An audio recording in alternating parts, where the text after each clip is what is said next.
Buenas tardes, Lick. Sí se escucha. Tan amable, muchas gracias, muchas gracias. Vamos a dar inicio a nuestro tema del día de hoy.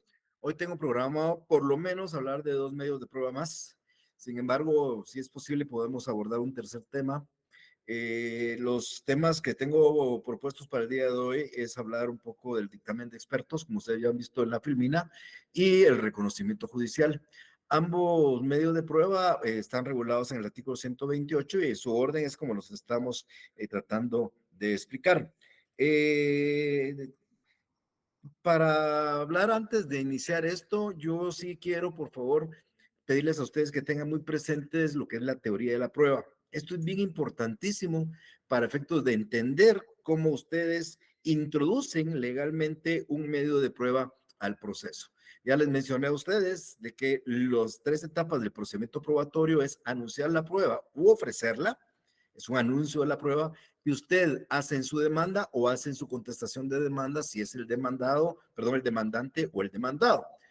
Y luego viene la proposición o petitorio que se desarrolla ya cuando el proceso se encuentra abierto a prueba. Eso lo hace también el demandante o el demandado, pero el proceso ya está abierto a prueba. En el caso del juicio ordinario, por 30 días.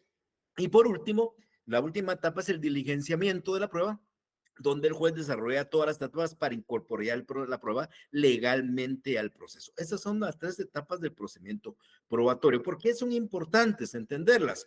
Porque conforme lo que he estado explicando yo en mis clases, estoy tratando de decir a ustedes cuándo, por ejemplo, se ofrece lo que ya hemos visto, la declaración de parte, luego cuándo se pide y cómo se pide, y después cómo se diligencia por parte del juez. Recordarán que cuando hablé de la declaración de parte, les dije pues que el anuncio se hace muy genérico en la demanda, es el ofrecimiento, que la proposición o petitorio, el requisito obligatorio es acompañar la plica respectiva, y ya expliqué que contiene la plica, el tema de las posiciones, y luego viene el diligenciamiento donde el juez señala día y hora, juramenta, abre la plica, pregunta, se contesta en sentido afirmativo, en sentido negativo, y se hace el acta y se incorpora al proceso. Lo mismo con la declaración testimonial, les expliqué a ustedes cómo se ofrecen los testigos, cómo se proponen los requisitos del interrogatorio y luego cómo el juez diligencia la prueba de testigos. Esos han sido los 2 ejemplos que hemos hablado de medios de prueba. Hoy me voy a ir a un tercer medio de prueba, que es el dictamen de los expertos. Para hablar sobre esto es bien importante también tener presente, mis estimadas amigas y amigos, que el juez no es un todólogo. Cuando digo que el juez no es un todólogo, significa que no lo sabe todo. El juez realmente se capacita para ser un profesional y un estudioso del derecho. Pero el juez no es un eléctrico, no es un mecánico, no es un maestro de obras o un ingeniero. El juez no tiene todas esas características y por ende a veces es necesario auxiliarse de personas que son, valga la redundancia, expertas o peritos en esos temas.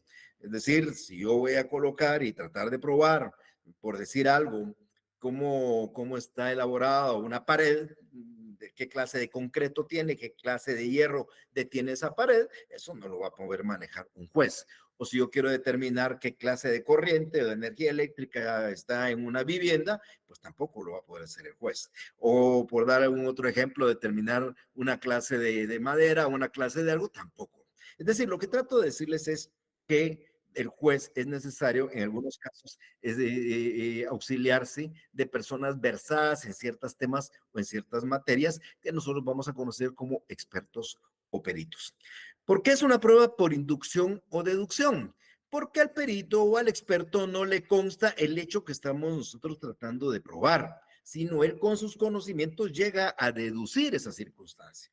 ¿Cómo hacemos para determinar que una firma es falsa? Pues llamamos a un experto que ha estudiado en eso y trata de determinar, conforme a los rasgos de la firma que aparece en el documento que aparentemente se falseó, en relación a otros documentos que originalmente o legalmente firmó la parte, a la parte a la que se le asigna, determinar si efectivamente esa prueba es o no es, esa firma es o no fue puesta por la persona que se indica. Entonces, de esos estudios que ha tenido el experto o el perito, él deduce o induce a una circunstancia que para todos era desconocida, pero que para él pudiera llegarse a conocer, insisto, por el conocimiento que tiene de ciertas áreas o de ciertas materias. Entonces, el experto no es ni más ni menos que una persona que sus conocimientos y habilidades le permiten, ya sea a través de deducir o inducir, ciertos hechos que le interesan al proceso.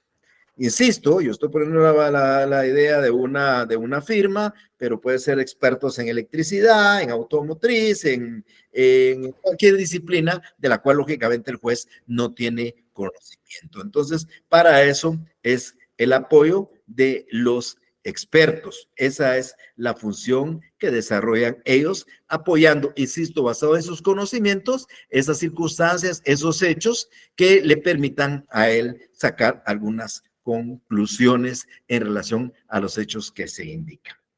¿Cómo podríamos definir nosotros esta prueba de expertos? Pues es un medio de prueba por el cual especialistas de ciertas materias, basados en sus conocimientos, experiencias, habilidades, aportan al juez ciertos resultados o apreciaciones que le permiten al juez en algún momento tomar una decisión. Esta prueba de expertos se puede poner en muchas cosas, pero normalmente yo podría poner algún ejemplo muy típico que se da cuando hablamos de la prueba de expertos en los juicios, por ejemplo, para resarcir perjuicios. Los daños pues se pueden determinar muchas veces, aunque es necesario los expertos, pero pensemos en daños morales, porque no solo hay daños materiales, pueden haber daños morales, daños físicos, y entonces a veces es necesario el auxilio de un experto para que determine, por ejemplo, en qué constituye el daño o el tiempo de duración en que ese daño se puede corregir o la indemnización que debería de pagársele a alguien por ese daño físico o ese daño moral que ha sufrido. Entonces, los expertos son personas expertas, valga la redundancia, en ciertas materias y que basados en sus conocimientos que tienen, en su experiencia, en sus habilidades, pues entonces le aportan al juez algunos resultados que a él le interesan para efectos del proceso. ¿Cómo se ofrece esta prueba de expertos? Pues la prueba de expertos se ofrece en la demanda, al igual como lo hemos explicado en otros lados, igualmente se ofrece en la contestación, depende de quién sea quien la ofrezca, el demandante o el demandado, el actor o el demandado. Y se realiza en forma genérica, o sea, aquí no es necesario indicar quién va a ser nuestro experto, no es necesario indicar qué puntos queremos que el experto determine y por consiguiente, pues solamente cuando presentamos nuestra demanda o nuestra contestación, en el apartado de ofrecimiento de pruebas solo ponemos prueba de dictamen de expertos y ya nos da la facultad para que durante el periodo de prueba nosotros lo podamos proponer. Ahora, la proposición y el diligenciamiento de la prueba, las dos etapas restantes del procedimiento probatorio, es importante tener presente que debe desarrollarse dentro de los 30 días de prueba. Es decir, acá es bien importante, esta no es una prueba privilegiada, por consiguiente, no puede hacerse antes ni después del periodo de prueba, sino tiene que utilizarse los 30 días de prueba para aportarla, proponerla, pedirle y que el juez la proceda a diligenciar. Aquí se van a dar cuenta ustedes en la explicación que voy a dar que esta prueba se vuelve un poco compleja y me refiero a compleja en su integración, porque hay que proponer expertos, puntos de expertaje, se puede recusar a los expertos, tienen que aceptar los expertos y mientras todo eso sucede es factible, es posible de que no se integre la prueba de expertos por alguna circunstancia, que más adelante, pues insisto, voy a tratar de explicar. ¿Cómo se propone? Bueno, cuando ustedes están interesados en una prueba de expertos, ustedes presentan durante el periodo de prueba, pues el memorial pidiendo la prueba de expertos. En este memorial es importante indicar que debemos nosotros de proponer un experto. Yo quiero que se haga una prueba de expertos para determinar alguna circunstancia no sé, se me ocurre de electricidad. Y entonces yo tengo un ingeniero eléctrico y me interesa, y entonces yo cuando hago mi escrito en la fase de prueba, voy a decir al juez que quiero, como había ofrecido la prueba de expertos, ahora quiero pedir que se desarrolle la prueba de expertos y mi obligación es indicar quién va a ser mi experto, el ingeniero eléctrico fulano de tal, que quiero que también determine y tengo que indicar los puntos que quiero que se determinen en el expertaje. Quiero que concurra a cierto lugar, se determine cuál es el voltaje, se determinen todos esos aspectos de energía eléctrica o de electricidad yo desconozco y que también el juez desconoce, pero que es importante para el proceso dependiendo del asunto que se está discutiendo. Entonces, cuando yo hago mi escrito en el periodo de prueba, ya pidiendo el dictamen de expertos, tengo que indicar quién es mi experto y tengo que indicar cuáles son los puntos sobre los cuales yo quiero que él emita el expertaje. Si pusiera otro ejemplo, tal vez como diría yo, tal vez un poco más, como más del conocimiento de ustedes, si la idea fuera determinar si una firma es falsa o no lo es, pues yo propongo a mi experto, que debe ser un experto en esa circunstancia, y a él le voy a pedir que determine si la firma que calza un documento X fue puesta por el señor fulano de tal, y si es la misma firma que calza el documento Y. Y esos serán mis puntos sobre los cuales yo quiero que el experto dictamine. Lógicamente, los expertos son parte que a nosotros nos conviene o seguramente que nosotros proponemos y que seguramente nosotros en primera instancia estaremos pagando sus honorarios. Quiero decirles que al experto al final los honorarios se le van a pagar en su oportunidad, dependiendo ya de quién sea condenado en costas, pero originalmente pues quien proponga un experto tendrá que pagar al experto lo que le corresponda. Eso seguramente así va a tener que ser, mientras tanto que el experto no va a trabajar de gratis. Ahora, lo que trato de explicar es que el experto es una persona que va a laborar, va a trabajar y a desarrollar esta labor y seguramente va a depender de lo que nosotros le estemos diciendo. Ellos son nuestros clientes. Entonces, normalmente no puede haber un solo experto. Quiero decirles que la regla general es que no hay un solo experto. Un experto sí podría haber si las partes se pusieran de acuerdo. Es decir, si ambas partes estuvieran de acuerdo en que el experto sea A, B o C, pues, y están de acuerdo en un solo experto, es factible el nombramiento de uno solo. Pero la realidad es que tiene que haber un experto de cada una de las partes y un experto propuesto por el juez. Téngalo bien presente eso, porque al final lo que hay es 3 expertos dentro de la prueba de expertos. Reitero, un experto propuesto por una de las partes, el otro propuesto por la parte contraria y un tercero que debe ser propuesto por el 3. Tiene que haber una discordia, porque si hubiera un experto por cada una de las partes, pues podría haber en un momento que los dictámenes o expertajes fueran contrarios, entonces no ayudaría mucho al juez. Tiene que haber por lo menos un número impar para que al final los expertajes puedan ser contestes en 2 y en 1 no, y que pueda coadyuvar con el juez. Entonces, ya cuando yo le pido al juez y le propongo al experto, el juez procede a diligenciar esa prueba. Y lo que hace en primer lugar es darle audiencia a la otra parte. ¿Para qué? Para que designe su experto, para que agregue nuevos puntos sobre los que va a versar el dictamen o impugne los que yo propongo o se adhiera a los mismos. Es decir, puede ser que diga, mire, yo propongo al experto también a otro ingeniero eléctrico y estoy de acuerdo con los puntos que propone la parte pidiente, o no estoy de acuerdo con A, B punto, o quiero que sea además otros puntos del expertaje. Entonces, tanto el proponente de la prueba como la otra parte propone un experto cada uno y cada uno propone puntos de expertaje, puede adherirse, puede oponerse a los puntos de expertaje. Para eso, para la segunda etapa, se le da audiencia por 2 días a la otra parte. Ya cuando se ha designado el de una parte y de la otra, el juez designa el tercero. Al juez le corresponde designar el tercer experto. Como yo les decía, podría ser un solo experto, pero en este caso solo se va a dar cuando las partes estuvieran de acuerdo. Entonces, normalmente se designa un tercer experto por el juez para que, insisto, hayan dictámenes impares y pudieran existir, en cierta forma, una mayoría de dictámenes contestes que puedan coadyuvar con el juez. Podría suceder que las partes no designen experto por alguna circunstancia, la persona a la que se le pide no lo propone, la otra parte pudiera ser. Lo que se dé, sepan que el juez entonces tendrá que hacer la designación de oficio de los expertos. Entonces siempre van a haber 3 expertos, uno nombrado por cada una de las partes y el tercero nombrado por el juez, y cuando alguna de las partes no designa experto, pues entonces será el juez el que lo vaya a designar, y vamos a encontrarnos siempre con 3 expertos. Ya cuando están los 3 expertos, el juez dicta una resolución y los nombra expertos a los propuestos y les notifica para que estos expertos acepten el cargo y les da 5 días para que lo hagan. Es decir, recuérdense que yo propuse un experto, pero eso no quiere decir que el juez tenga que determinar que está de acuerdo el experto en ser experto, y por ende le va a dar 5 días para que acepte el cargo. Y se lo va a dar tanto al experto que nombré yo, como el que nombró la otra parte, como el que nombró el juez. Y si los expertos aceptan el cargo, entonces el juez les va a discernir el cargo. El discernimiento del cargo es así como darles posesión del cargo de expertos. Eso es más o menos lo que se entiende por discernir el cargo. Se le hace saber el cargo y se le da posesión del cargo y él acepta el cargo y a partir de ahí es experto.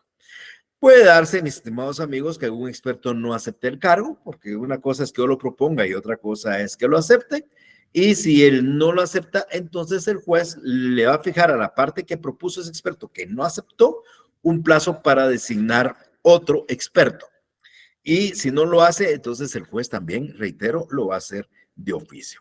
También existe la posibilidad de recusar a los expertos, así como se recusa un juez que no va a ser imparcial, un juez que es muy amigo de las partes, un juez que tiene interés en el asunto, un juez que es acreedor de una de las partes. Las mismas causales de un juez se le pueden aplicar a un experto y se le puede plantear su recusación dentro de las 48 horas siguientes a que ellos hayan aceptado el cargo. Claro, recusación que tiene que estar fundamentada en una de las causales similares a las que se le pueden imputar a un juez para el conocimiento de un asunto.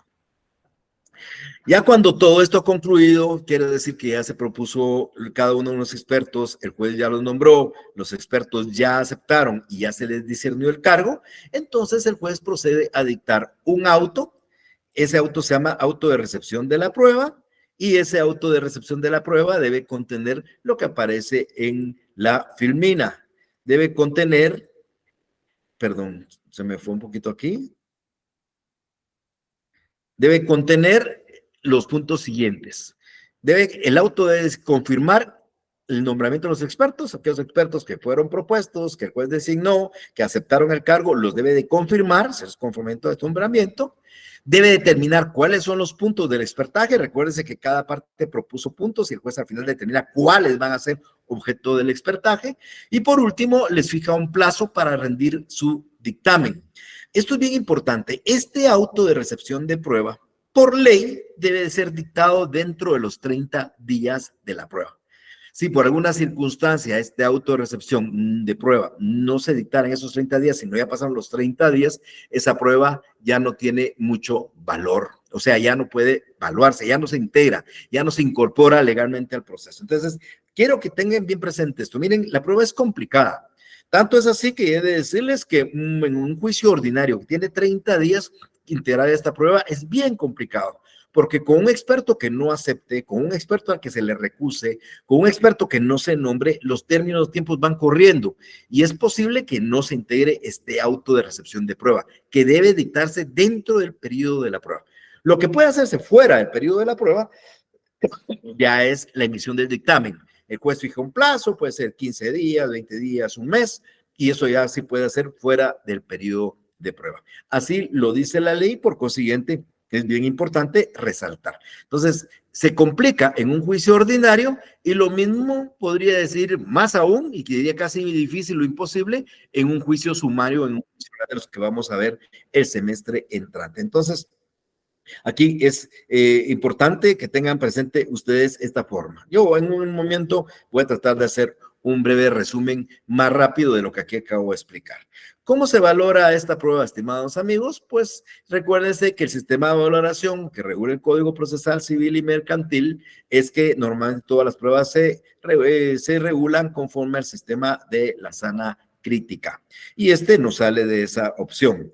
Pese a que ustedes van a encontrar un artículo que dice, así dice el artículo, que en esta prueba de expertos el juez hará su convicción.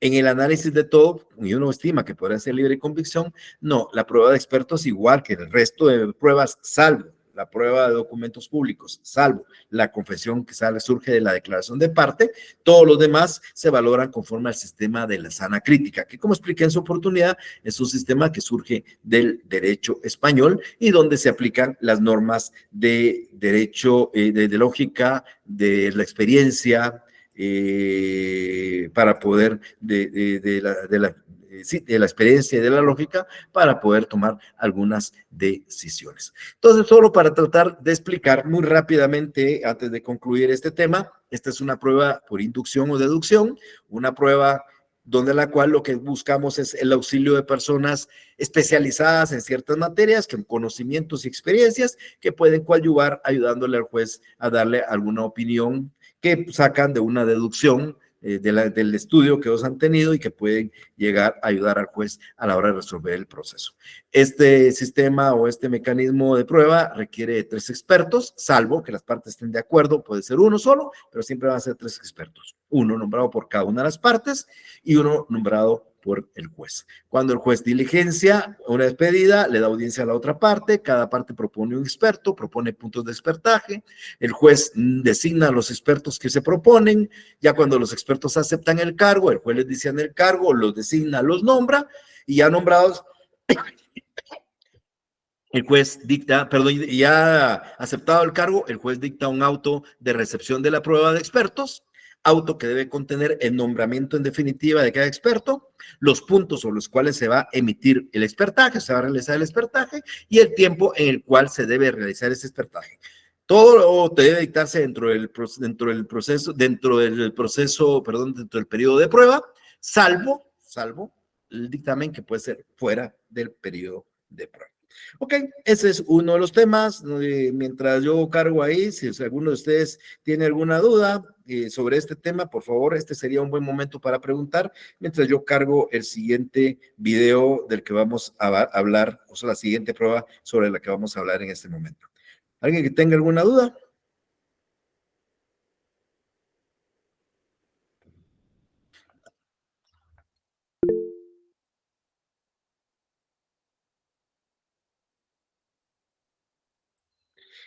Martina, por favor, si es tan amable.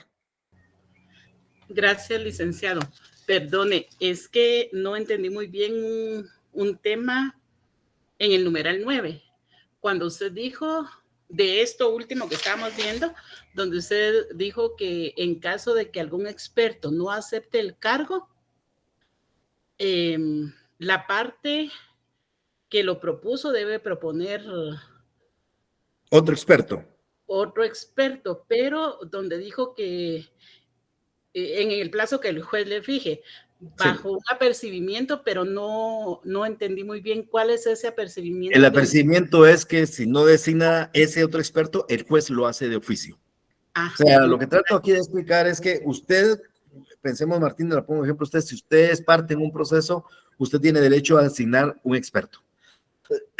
Si usted no lo designa, el juez lo va a designar en su rebeldía. Si usted no designa el experto. Si usted designa el experto, pero el experto no acepta el cargo, el juez le va a dar un plazo para que usted designe otro.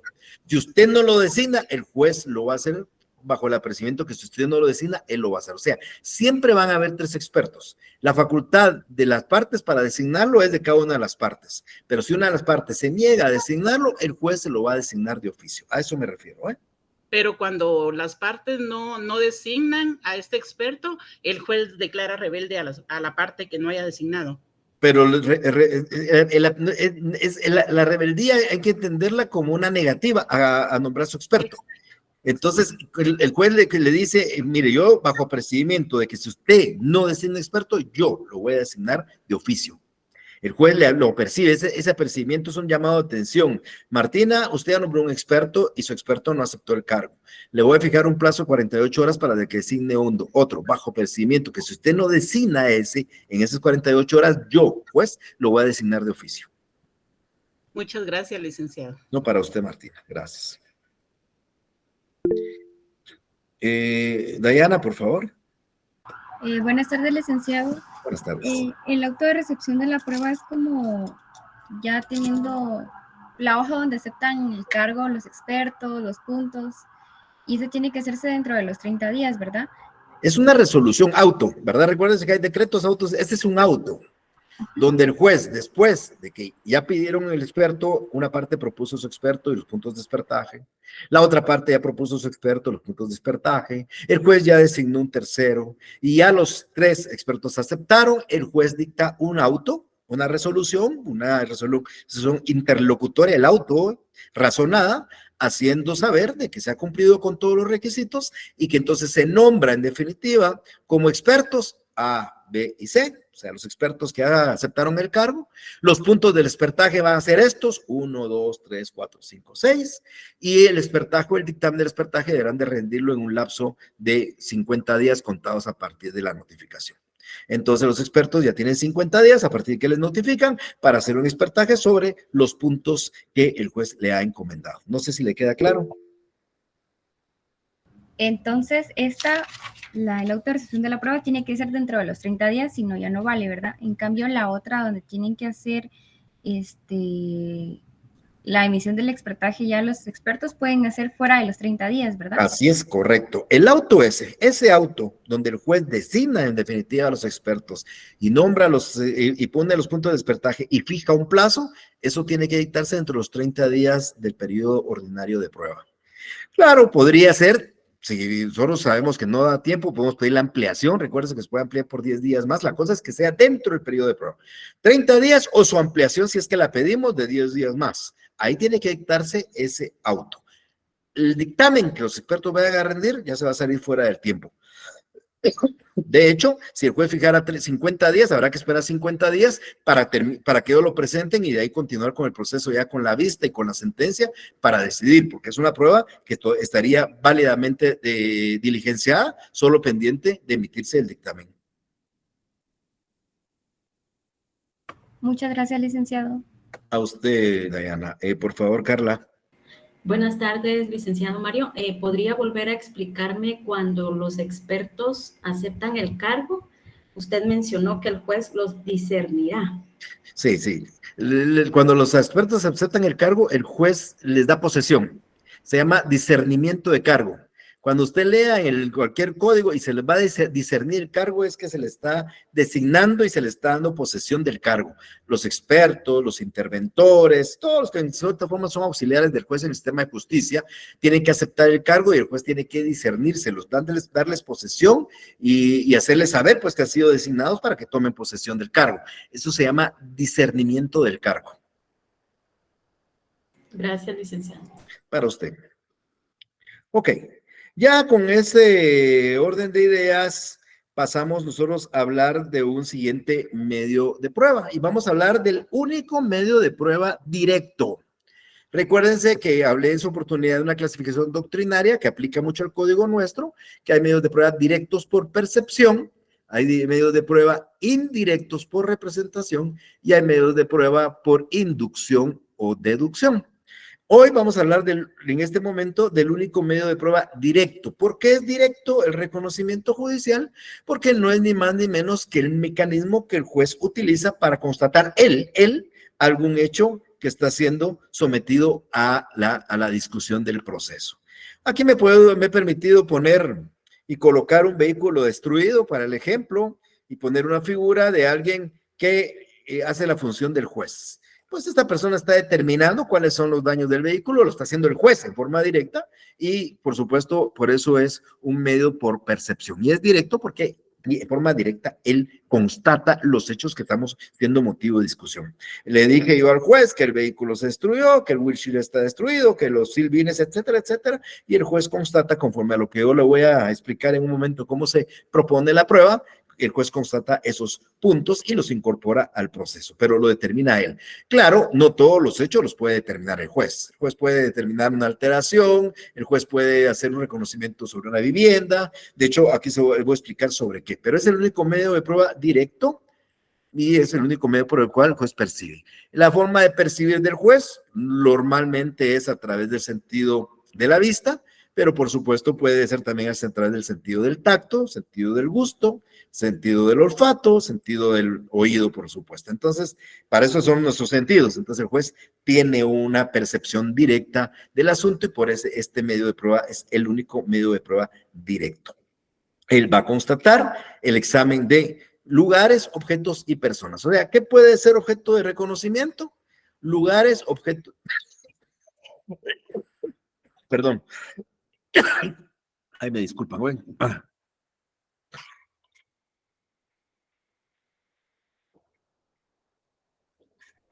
Perdón. Cuando vemos que son lugares, objetos y personas, diríamos que es todo.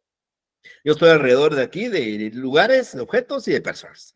Ustedes constatan y se ponen en este momento a analizar qué hay alrededor de ustedes. Hay lugares, hay objetos y hay personas. Entonces, en términos generales, cualquier cosa puede ser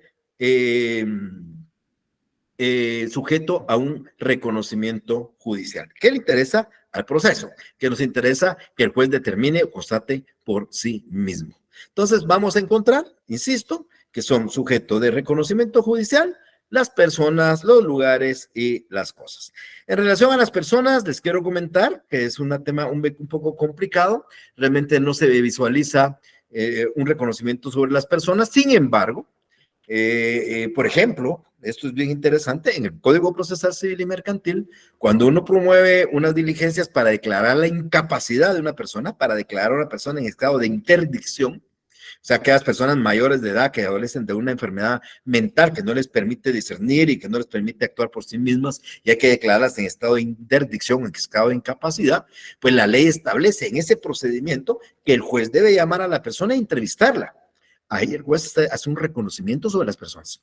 El juez preguntándole, escuchando sus respuestas, interrogándola, determina realmente su capacidad intelectual. Ustedes saben que hay personas cuya capacidad intelectual realmente es bien nula y que es fácil determinar, reitero, a través simplemente de una inspección ocular. Así se denomina en el ámbito laboral esta prueba, inspección ocular. Nosotros le denominamos reconocimiento judicial.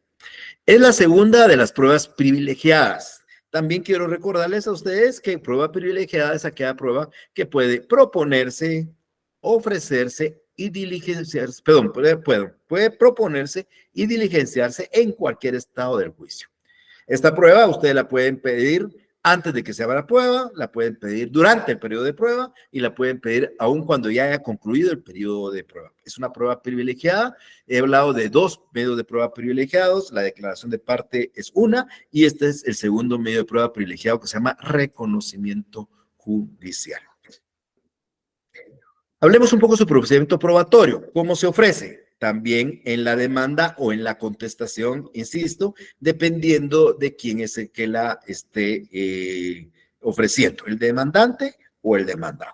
Si ustedes quieren que se desarrolle un reconocimiento judicial, obligación lo ofrecen en su demanda o lo ofrecen en su contestación. Y también en forma genérica. Ustedes no tienen que decir en su demanda o en su contestación sobre qué lugar quieren que se desarrolle, sobre qué persona, sobre qué objetos. Eso no es necesario hacerlo indicándolo o señalándolo en la demanda. Simplemente vamos a indicar, ofrecemos como prueba el reconocimiento judicial en forma genérica. Ahora, ¿cómo se propone? Como es una prueba privilegiada, ustedes la pueden proponer cuando presenten su demanda de una vez pedir que se desarrolle, o antes o durante el periodo de prueba pedir que se desarrolle, o si ya concluye el periodo de prueba, pues igual pueden pedir que se proceda a diligenciar. Entonces, su proposición puede ser en cualquier estado del proceso. Al hacer la solicitud, cuando nosotros hacemos la solicitud, tenemos que indicarle al juez sobre qué queremos que se desarrolle esa prueba. Señor juez, nos interesa que se practique un reconocimiento judicial sobre la casa ubicada en la Quinta Avenida 2030 de la zona 1. Queremos que se desarrolle un reconocimiento judicial sobre el protocolo del notario fulano y tal, un objeto. Queremos que se desarrolle un reconocimiento judicial sobre la persona del señor fulano de tal. Entonces, nosotros tenemos que indicar sobre qué queremos hacerlo y también tenemos que indicar qué queremos que el juez compruebe. Porque si al juez yo le digo al juez que quiero que se desarrolle un reconocimiento judicial que se desarrolle el reconocimiento judicial sobre una casa, pero no le digo qué quiero que el juez vaya a determinar, lógicamente el juez va a llegar y no va a saber qué queremos que se determine. Entonces, al juez le indicamos, queremos que se desarrolle un reconocimiento judicial a practicarse en la casa ubicada en la Quinta Avenida 2030 de la zona 1 y se determine, uno, por ejemplo, cuántas entradas o cuántos accesos al inmueble hay. Dos, quiénes ocupan la casa vecina. Tres, cuántas ventanas existen en el inmueble. Cuatro, si el inmueble está ocupado o está desocupado. Cinco, etcétera, etcétera, etcétera. Entonces, yo cuando propongo la prueba, insisto, lo que tengo que hacer es indicar el lugar, el objeto o la persona e indicar qué quiero que el juez determine cuando haga el reconocimiento judicial. Es la forma en que yo lo pido, lo propongo, insisto, en cualquier momento. Normalmente se desarrolla en la fase de prueba, pero es una prueba privilegiada que puede ser antes, durante o después. Ahora, ¿cómo lo va a diligenciar el juez? Cuando al juez solo le presentamos un memorial y le decimos al juez que queremos el reconocimiento judicial en cualquier momento que se lo hagamos, entonces el juez va a proceder a diligenciar. También en cualquier momento del proceso, por supuesto. ¿Qué va a hacer? Va a señalar un día y una hora para la práctica. Y se señala la audiencia del día, hoy es 9 de mayo, pensemos en del 15 de mayo del año 2023, a las 10 de la mañana, para practicar reconocimiento judicial sobre el inmueble ubicado en la Quinta Avenida 2040 de la zona 1.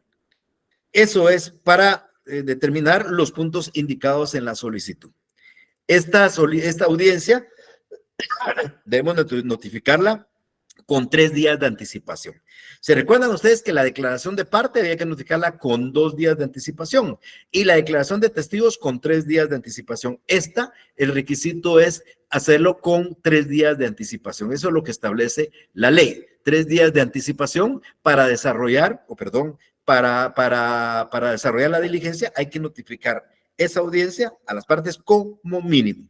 Y por supuesto, las partes y sus abogados pueden llegar ese día a ese lugar, a esa dirección, para determinar el reconocimiento judicial que el juez va a desarrollar. El juez se va a dirigir, se va a trasladar al inmueble y a la hora indicada, auxiliado de un auxiliar judicial, secretario u oficial, va a comenzar a determinar cada uno de los puntos que se le han propuesto. Es factible y es posible que los abogados hagan observaciones de palabra.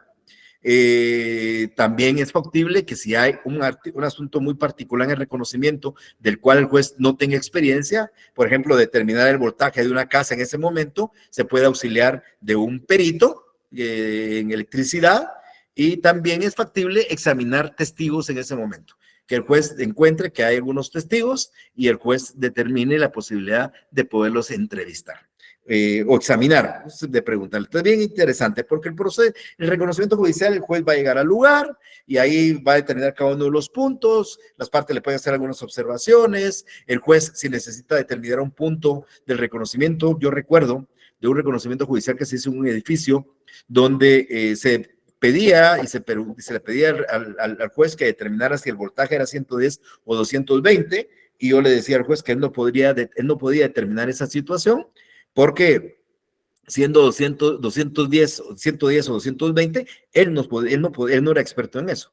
Recuerdo que el juez me dijo, no, sí se puede, me metió la mano, le agarró, le dio un toque eléctrico y dijo, este es 110. Eso no es la forma, pues lógicamente uno no puede determinar si esto es 110 o 120 porque es más duro el golpe. Sin embargo, pues el juez en ese momento sí lo determinó de esa forma, pero para eso sirven los peritos de los cuales uno se puede auxiliar. Y también se puede hacer entrevistas o hacerles interrogatorios a testigos que pudieran haber ahí alrededor del lugar.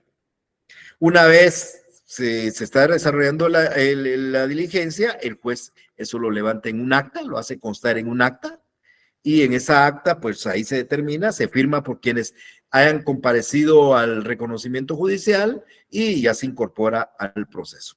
Aquí hay una parte muy particular de esta prueba que es importantísima. A veces nosotros necesitamos la colaboración de una de las partes para llevar a cabo el reconocimiento judicial. Voy a poner un ejemplo. Imagínense ustedes que yo necesito que se haga un reconocimiento judicial sobre la casa en donde vive el demandado. yo soy el actor y quiero que se haga un reconocimiento judicial sobre la casa donde vive el demandado. Es necesaria que el demandado colabore para que nos abra la casa y el juez pueda entrar y hacer el reconocimiento judicial. Pero si el demandado no llega, no podemos nosotros abrir la casa.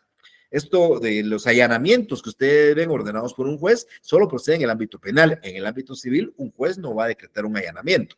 El allanamiento es simplemente para evitar o buscar prueba de un hecho delictivo, pero no en el ámbito civil. Entonces, yo necesito que la otra parte colabore porque es su casa donde vamos a hacerle. Entonces, el juez, cuando se pide esa colaboración, el juez le pide a la parte que preste la colaboración, pero también lo percibe que si se niega a él a prestar la colaboración, el juez va a tener como exacto las afirmaciones que la parte contraria o la parte proponente le dé a este medio de convicción. Es decir, voy a ejemplificar siempre, yo quiero un reconocimiento judicial porque quiero determinar que la casa está vacía. La otra parte, que es la propietaria, no colabora y no llega, y entonces el juez va a tener por cierto que está vacía. No es una confesión perfecta, es simplemente como que el juez tenga por cierto algunos hechos que quería probar con un reconocimiento judicial, pero que no se pudo llevar a cabo por simplemente la negativa de la parte contraria a colaborar, que era necesaria para que se pudiera desarrollar ese reconocimiento judicial. Ahora, ¿cómo se valora esta prueba? Ya fue ofrecida, ya expliqué cómo, ya fue propuesta, también indiqué cómo, que ya fue diligenciada en la manera que estoy explicando y cuál es el valor de la prueba. Bueno, esta prueba también se valora conforme prueba de la sana crítica, aplicando los principios de la lógica y de la experiencia. Este reconocimiento judicial, pues tiene otros matices que yo, por favor, siempre les pido a ustedes que no dejen de leer su código procesal civil, pero lo que aquí he quedado de explicar lo van a encontrar enmarcado en toda la normativa del tema o del capítulo relativo al reconocimiento judicial. Lo resumo, el reconocimiento judicial es un medio de prueba directo por percepción, es uno del único medio de prueba el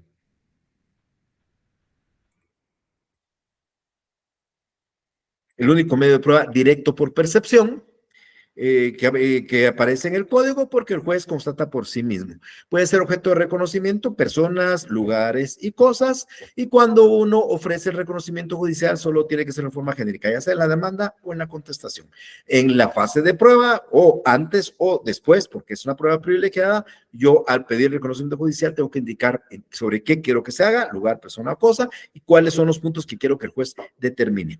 El juez señala una audiencia, debe notificarse con 3 días de anticipación. A esa audiencia van las partes, el juez comienza a determinar cada uno de los puntos que le propongo y tiene la facultad de entrevistar testigos, tiene la posibilidad de oír a las partes sus observaciones y tiene la oportunidad también de auxiliarse de peritos. Se facciona el acta y el juez la suscribe. Si alguien se niega, pues se hace constar, el juez igual la suscribe y ya la incorpora al proceso y ahí encontramos un cuarto medio de prueba en la forma en que se ofrece, se propone y se diligencia. ¿Alguna pregunta que tengan sobre este medio de prueba, por favor, para que me puedan hacer también en este momento mientras yo comienzo a buscar otro medio de prueba del que vamos a hablar el día de hoy?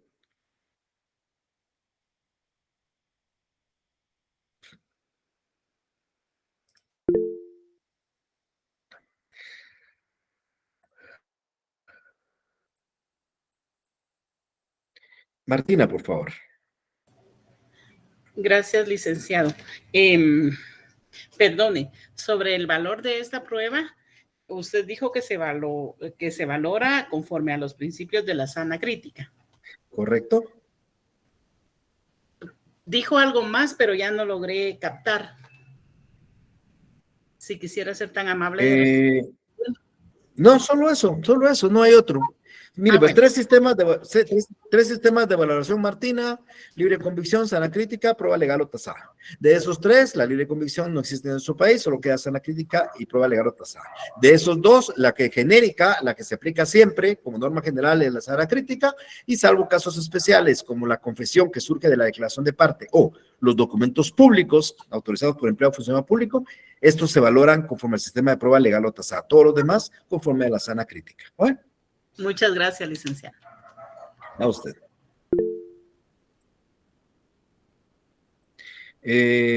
Dayana, por favor. Licenciado, disculpe, por ejemplo, si le dicen al juez que reconozca sobre un animal que le falta una pierna, ¿podría él hacer ese examen? ¿El animal, usted qué lo considera? ¿Persona, cosa o lugar? No lo considero ninguno de los tres. ¿Qué sería entonces un animal? Es una cosa, es una cosa. Cosa, que usted se recuerda cosa que es, todo lo que existe en el universo son cosas. Y esas cosas se convierten en bienes cuando tienen un valor pecuniario. Si usted se recuerda de Derecho Real 2, perdón, Derechos Reales del Civil 2, cuando habló de los derechos reales dice cosa, es todo lo que está a nuestro alrededor. Cosa. Claro, distinto a las personas, ¿verdad? Los lugares, pues, son lugares, pero un animal, un árbol, son cosas. Bueno, son cosas. Todo lo que nos rodea son cosas. Oh, Pero tienen un valor pecuniario. Cuando tienen un valor pecuniario, se convierten en bienes. Un perrito es una cosa, pero cuando ese perrito es de aquellos perros finos que cuestan 10,000 quetzales, esa cosa se convierte en bien. O sea, los animales son bienes y por ende son cosas. ¿Oye? Gracias. A usted, por favor. Gracias por la pregunta. Ok, vamos a ver un último medio de prueba. Aquí la idea es porque el día jueves estaremos abordando 2 últimos medios de prueba y un tema que nos va a quedar por ahí pendiente, que es sobre los alegatos, que es la etapa previa a la sentencia. Hablaré un poquito de la sentencia muy genéricamente, porque la sentencia es un tema un poco más complejo, pero sí hablaré un poco de la sentencia también. Quiero decirles que sus exámenes, tengo entendido que empiezan el 18 de mayo. Nuestro examen creo que es para el 21. O sea, creo que nosotros todavía tenemos una clase, podemos dar clase la semana entrante sin ningún inconveniente el día martes. Pero bien, eso es importante porque así no voy a concluir el programa porque me va a quedar pendiente un punto del programa, que es el tema de los medios de impugnación, pero no lo voy a recargar a ustedes mucho para su examen final. Eso lo vamos a dejar para el semestre entrante. La última prueba que vamos a hablar el día de hoy es la prueba de documentos. En la prueba de documentos, pues esta prueba es una prueba indirecta. Es una prueba indirecta por representación. Recuérdense que los documentos representan hechos pasados. Yo no tengo un documento que represente un hecho futuro. Cuando soy futuro no hay forma de determinarlos. Pero un hecho pasado lo representa un documento. Un cheque que ustedes giraron hace 20 minutos ya está representado en un documento. Un acta de matrimonio, de un matrimonio que se realizó hace 25 años, queda documentado. Los documentos es una prueba importantísima, pero es bien importante determinar que es la única prueba preexistente. Si ustedes ya se dieron cuenta, un reconocimiento judicial lo hacemos dentro del proceso. Una declaración de testigo la tomamos dentro del proceso. Un dictamen de expertos se desarrolla dentro del proceso. Y la declaración de partes se desarrolla dentro del proceso. Pero la prueba documental nosotros ya la tenemos. No la vamos a desarrollar dentro del proceso. No la vamos a decir al proceso, al juez, mire juez, quiero que se haga un documento. El documento ya existe. Por eso se dice que es una prueba preexistente. Existe antes de la demanda. Cuando nosotros hacemos la demanda ya tenemos el documento. Esos documentos existen y por ende nosotros podemos utilizarlos, por supuesto, como medio de prueba. Dicho sea de paso, los documentos constituyen fehacientemente medios de prueba importantísimos dentro del proceso.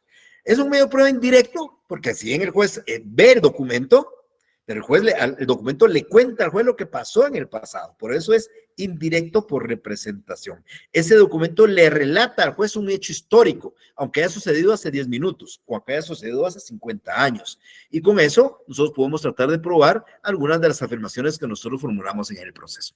Señor juez, adquirí un vehículo con fecha 2 de noviembre del año 1960. Ustedes tienen el documento de compraventa, se trasladan a 1960, imagínense, se trasladan 63 años atrás, simplemente para decirle al juez que hay un documento que ustedes compraron un vehículo hace 63 años y el juez va a ver el documento, pero al juez le está relatando un hecho histórico. Eso es la función del documento. Y es importantísimo que le digo que eso es una de las principales pruebas de las cuales nosotros podemos contar. Claro, no todo se puede documentar. Fundamentalmente nosotros vamos a encontrar 2 clases de documentos. Vamos a encontrar el documento público y vamos a encontrar el documento privado. Cuando nosotros hablamos de documento público, no es ni más ni menos que aquel que emite un empleado del tribunal, un empleado, perdón, Ya me perdí un poquito aquí, disculpen. No sé dónde ando.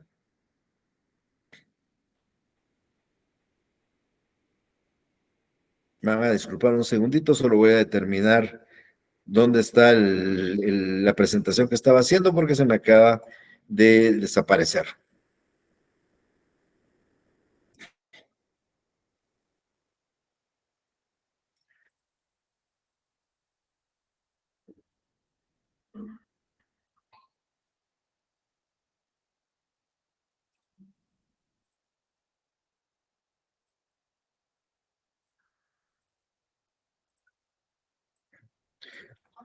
Ok, entonces vamos a encontrar el documento público, que es aquel que es autorizado por un empleado o funcionario público en el ejercicio de su cargo.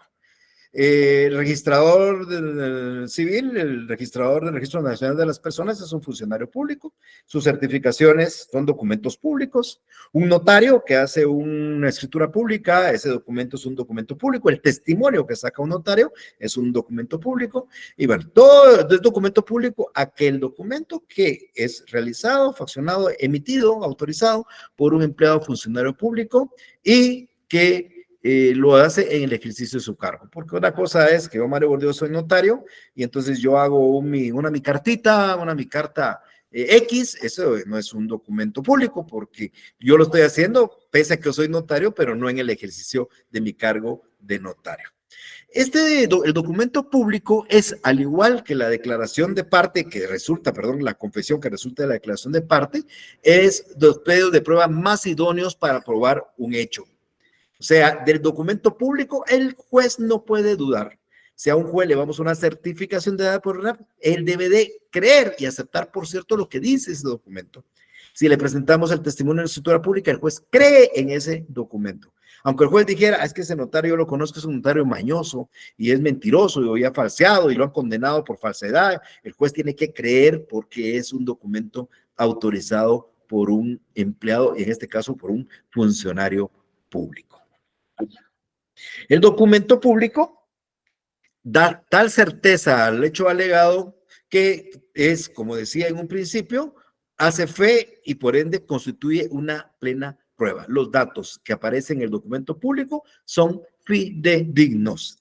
Nadie puede dudar. Claro, alguien puede dudar si el documento se declara falso o se declara nulo, de lo cual voy a hablar en unos minutillos. Por otro lado, el documento privado es el que se realiza por los particulares, sin la participación de un funcionario público. Mario Gordillo hace una escritura pública, ese es un documento público. Mario Gordillo hace una cartita de recomendación, ese es un documento privado. Mario Gordillo hace una escritura pública de compraventa entre dos particulares, es un documento público. Mario Gordillo hace un documento de compraventa privado, donde yo le vendo una computadora a otra persona, constituye un documento privado. Esa es la gran diferencia entre documentos públicos y documentos privados. Los documentos públicos producen plena prueba, los documentos públicos son fidedignos. Hay que creer y debe el juez creer en él. Hay otras clases de documentos que son importantes señalar, por ejemplo, hay documentos textuales, que es donde aparece por escrito y están plasmados en papel, que son los normales que ustedes conocen. Hay documentos sonoros que se desarrollan a través de un lenguaje oral o sonidos. Aquí estamos hablando de cintas magnetofónicas, cintas digitales, bueno, todo el sistema que ustedes ya conocen ahora con la tecnología. Hay documentos audiovisuales donde nosotros lo que vemos son imágenes o sonidos que también se almacenan en cintas. Todos esos son documentos de cierta forma. Presentar un video, presentar un audio, presentar un CD, son documentos, son lo que se enmarcan dentro de los audiovisuales o los otros. Normalmente nosotros utilizamos el que es textual. También hay documentos fotográficos, en el caso de las fotografías, cuando se usan técnicas fotográficas, una fotografía viene a constituir un documento fotográfico, y hay documentos digitales, pues que ustedes saben más que yo de eso. Todo lo que ustedes tienen metido dentro de la computadora ahorita, o lo que tienen en su disco duro, o lo que tienen en su CD o en su USB, son documentos digitales. ¿Cómo vamos a presentar los documentos en el proceso?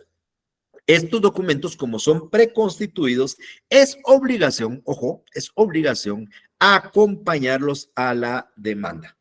La ley permite acompañar los originales, pero si no los tienen o ustedes no quieren acompañar originales, pueden hacer una copia fotográfica, fotostática, fotocopia o un procedimiento similar. O sea, pero hay que acompañar los documentos. Los documentos no surgen después de la demanda. Los documentos ya los tenemos que acompañarlos como un requisito obligatorio. Claro, si no tenemos el documento porque sucede que es una certificación del RENAP que no nos han dado, podemos ofrecerla, pero tenemos que indicar dónde se encuentra. También podemos ofrecer y proponer documentos en poder de terceros. Ustedes recuerdan que eso ya lo hicimos en su oportunidad con aquella prueba anticipada de exhibición de documentos en poder del adversario. Y entonces aquí, cuando nosotros queremos proponer un documento en poder del tercero, tenemos que acompañar un original,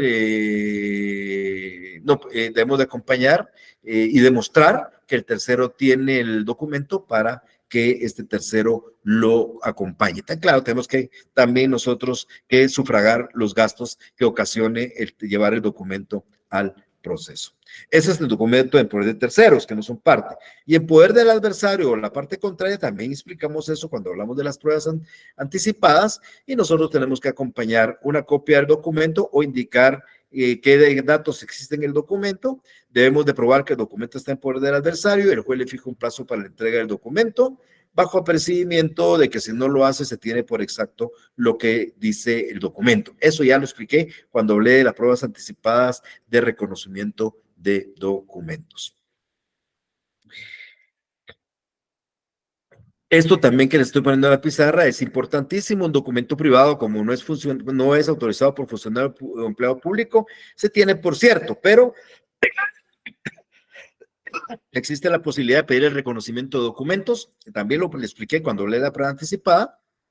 No es ni más ni menos que citar a la parte que suscribió el documento para que comparezca ante el juez a reconocerlo como que él lo suscribió, como que él lo firmó, como que lo realizó. Ahora hablemos del procedimiento probatorio de los documentos. Igual el ofrecimiento se hace en la demanda o en la contestación, pero acá, por favor, recuérdense que ustedes deben de acompañar los documentos y deben de individualizarlo. O sea, en el ofrecimiento de esta prueba no se hace forma general, prueba de documentos, no. Tengo que indicar prueba documental consistente en 1, certificación de tal y tal cosa que acompaño.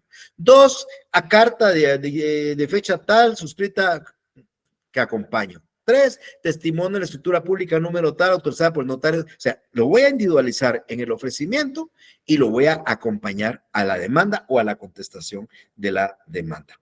¿Qué va a pasar después de esto? Pues eso, en este momento yo acompañé 10 documentos, yo los acompañé a la demanda, yo los individualicé en mi apartado de prueba, y la otra parte, la parte demandada, pues acompañó también 5 documentos y también y los acompañó y los ofreció. Cuando ya estamos en la fase de prueba, ojo, esto es importante, ojo, ustedes todavía no tienen la prueba porque la prueba no ha sido ofrecida, propuesta y diligenciada. Si ustedes solo acompañan los documentos, pero en la fase de prueba no le piden al juez que lo tengan como prueba, se va a quedar como un simple papel. O sea, no va a tener ningún valor. Para que se integre y pues forme parte de prueba y se valore, entonces ustedes en la fase de prueba, en los 30 días, tienen que pedirle al juez qué documentos quiere que él tenga como prueba. Si bien ustedes acompañaron y ofrecieron 10 y acompañaron 10, pueden pedirle que solo sean 5 de esos 10, 1 de esos 10 o los 10. Lo que no podría ser, ya se lo he repetido hasta la saciedad, es que no puede ser 11. Si ustedes ofrecieron 10, no puede haber 11, porque ese 1 que falta, ustedes no lo ofrecieron. Y como no lo ofrecieron, el juez no se lo pueden proponer. Y si se lo proponen, el juez se los va a rechazar. Entonces, ustedes pueden acompañar 10 documentos, ofrecer 10 documentos, pero a la hora del periodo de prueba solo proponer 1. Y lo mismo la parte demandada, o ellos ofrecieron 5, acompañaron 5 y solo ofrecieron 1. Y entonces el juez, cuando ustedes le piden eso en la fase de prueba, el juez dicta una resolución y dice, se tiene como prueba el documento tal o los documentos tales. Y esos documentos ya son pruebas. O sea, ¿fueron ofrecidos? Sí, en la demanda y acompañados. ¿Fueron propuestos? Sí, durante la fase de prueba se pidieron que se tuvieran como prueba. ¿Y 3 fueron diligenciados? Sí, el juez resolvió que se tenían como prueba y el juez determina que se tiene como prueba y solo así ya ese documento ya no es un simple papel, sino ya es una prueba documental. ¿Cómo se valora la prueba de documentos? Pues aquí tenemos 2 sistemas de valoración. Normalmente la prueba legal o tasada que se le asigna el resultado que ya les dijimos a ustedes, que produce plena prueba. La ley dice que produce plena prueba, y eso está establecido en los documentos públicos, que dice que los documentos públicos producen plena prueba y los documentos privados se tienen por auténticos, así dice la ley. O sea que la ley dice que un documento privado es auténtico y un documento público es plena prueba. Eso es un sistema de prueba legal o tasado, ¿ok? Ahora, como los documentos públicos producen plena prueba, son fidedignos, ya les dije, un testimonio en escritura pública, el juez va a creer en ella. Una certificación de registro civil, el juez va a creer en ella. Una certificación extendida por registro de la propiedad, el juez debe de creer en ella. ¿Cómo podemos hacer nosotros para determinar que ese documento no lo valore el juez porque creemos que es falso? Vamos a pensar. Y esto es importante que lo tengan bien presente, por favor. Si yo, Mario Gordillo, presento un documento hoy, acompaño a mi demanda 5 documentos. Dentro de esos, un documento público que es una certificación de una partida de nacimiento. Ustedes son los demandados. Cuando llega la demanda a sus manos, ustedes ven la certificación y ven y determinan que la certificación puede ser falsa o puede ser nula. ¿Cuál es la diferencia entre falsedad y nulidad? El documento público es falso cuando contiene cosas que no son ciertas. Una firma que no es cierta, un dato que no es cierto, es falso. Y es nulo cuando no cumple con los requisitos o las formalidades legales. Una certificación extendida por el RENAP, si no afirmada por el registrador, es nula. Entonces, ustedes determinan que ese documento que se acompañó es nulo o es falso, no importa. Pero es importante resaltar lo que es nulo o es falso. ¿Por qué? Porque hay que impugnarlo de nulidad o de falsedad. Entonces, esto no lo pueden hacer ustedes cuando reciben la demanda. ¿Por qué? Porque el documento que se acompañó es un simple papel. No es prueba todavía. O sea, solo está siendo ofrecida. Por consiguiente, no es prueba. Puede ser que a la hora del periodo de prueba la otra parte no la pida. Y si no la pide, no va a ser prueba. Pero ¿qué sucede si la otra parte lo pide? Bueno, tampoco lo podemos impugnar todavía. Porque si bien es cierto, ya fue ofrecida y también es cierto, ya fue pedida, el juez todavía no ha resuelto si lo va a tener como prueba o no. Entonces, ¿cuándo voy a impugnar yo este documento por nulidad o falsedad? Dentro de los 10 días siguientes en que me notifiquen que el juez lo admitió como prueba. Cuando el juez dicta su resolución y dice, se tiene como prueba el documento tal, y yo digo que ese documento es falso o digo que ese documento es nulo, yo tengo 10 días para impugnarlo por nulidad o por falsedad. En ese escrito yo tengo que indicar cuál es el motivo de impugnación, es decir, vengo a impugnar la certificación extendida por el RENAP y que el juez aceptó como prueba en virtud de que dicho documento es nulo por tales y tales razones, o dicho documento es falso por tales y tales razones. El juez, esta impugnación le da un trámite incidental.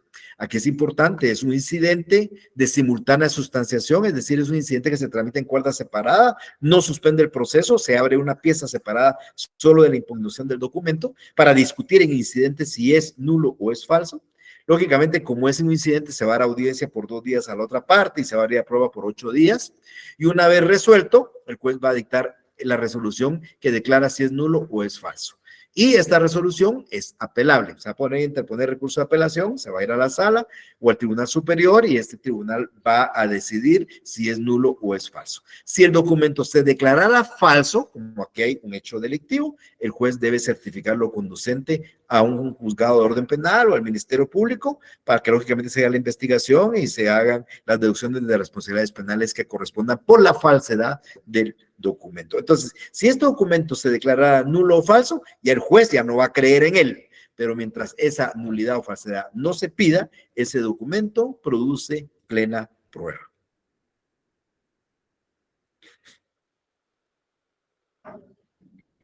Aquí aparece el principio de adquisición procesal. ¿Se recuerdan ustedes en qué consiste? La prueba para el proceso y no para las partes. Por consiguiente, el documento que una parte presente como prueba puede probar en su contra. Ustedes presentan un documento y ese documento puede probar prueba para el proceso, por ende puede probar a su favor o puede probar en su contra.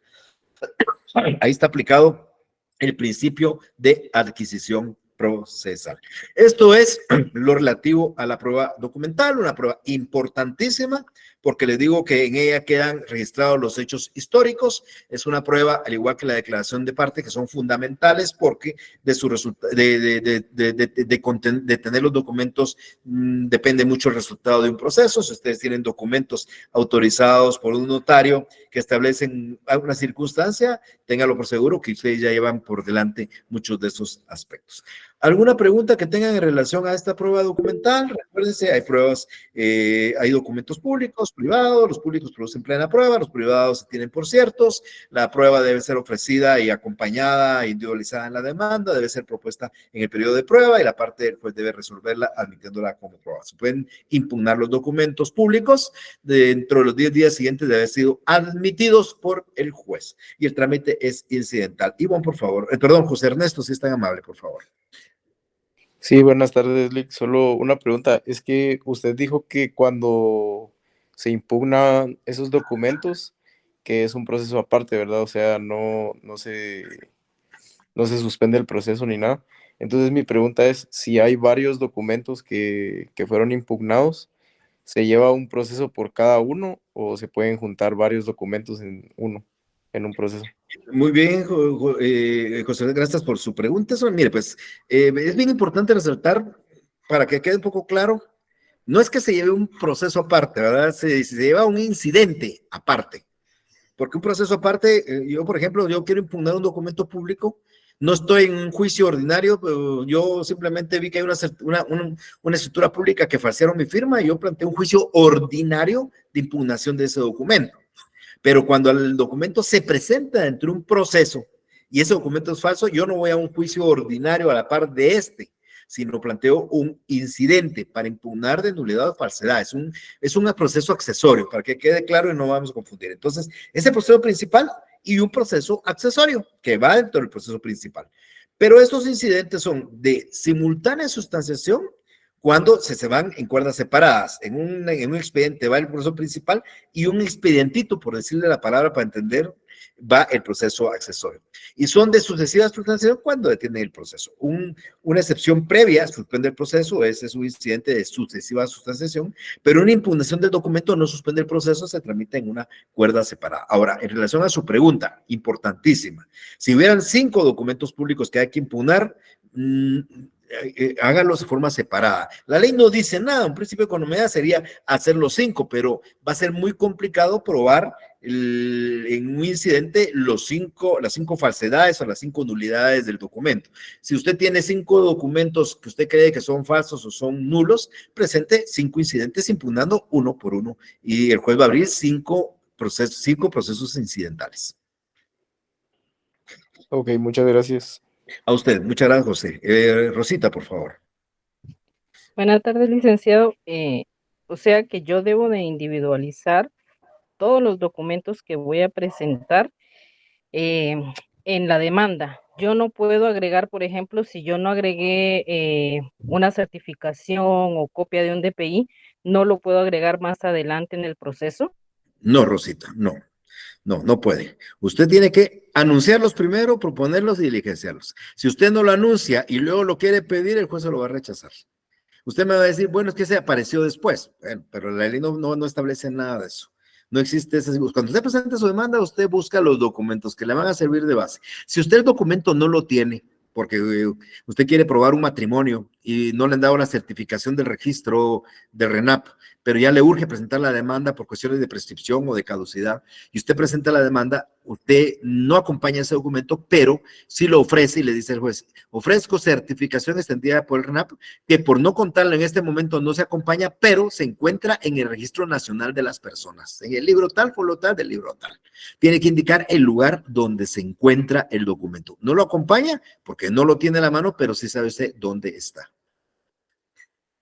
Bueno, gracias, licenciado.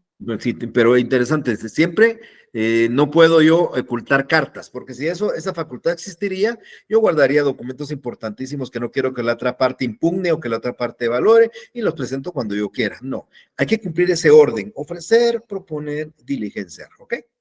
¿Alguien más que quiera preguntar?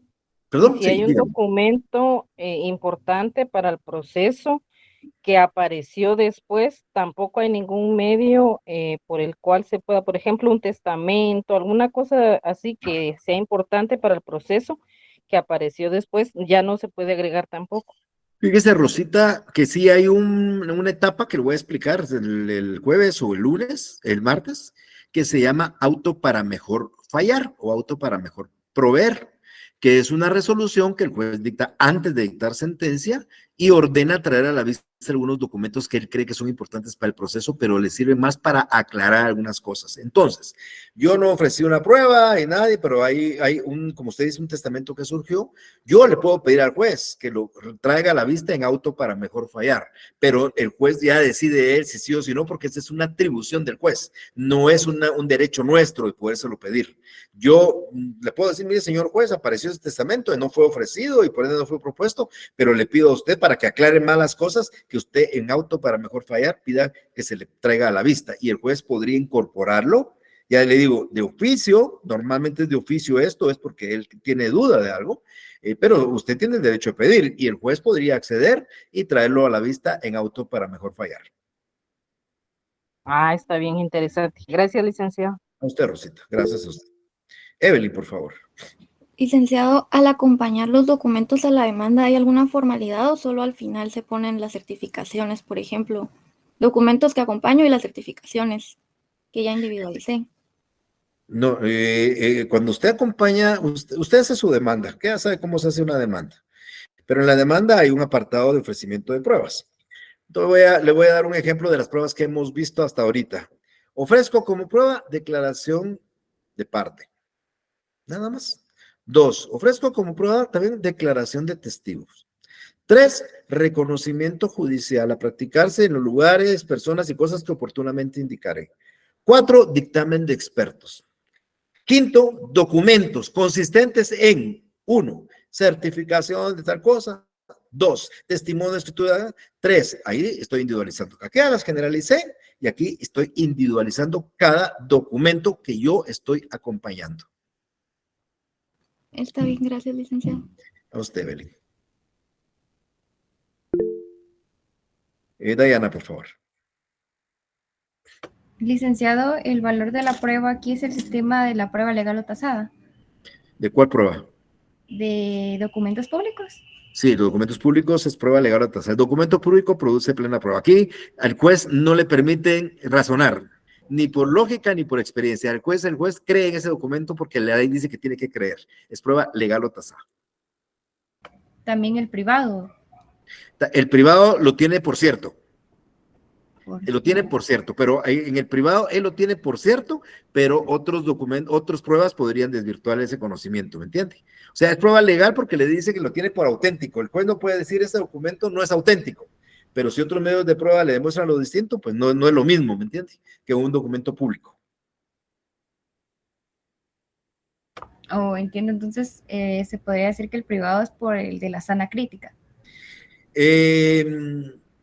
Le da un valor, el documento privado es auténtico. Ya después la ley le dice, señor juez, eso es auténtico. Ahora, si otra prueba demuestra otra cosa distinta, él lo tiene por auténtico el documento, pero no es que pruebe los hechos como lo prueba el público. A mi criterio también es plena, es prueba tasada, prueba legal. Gracias. A usted, Diana. Ok. Nos vemos el día jueves. Tengan una feliz tarde.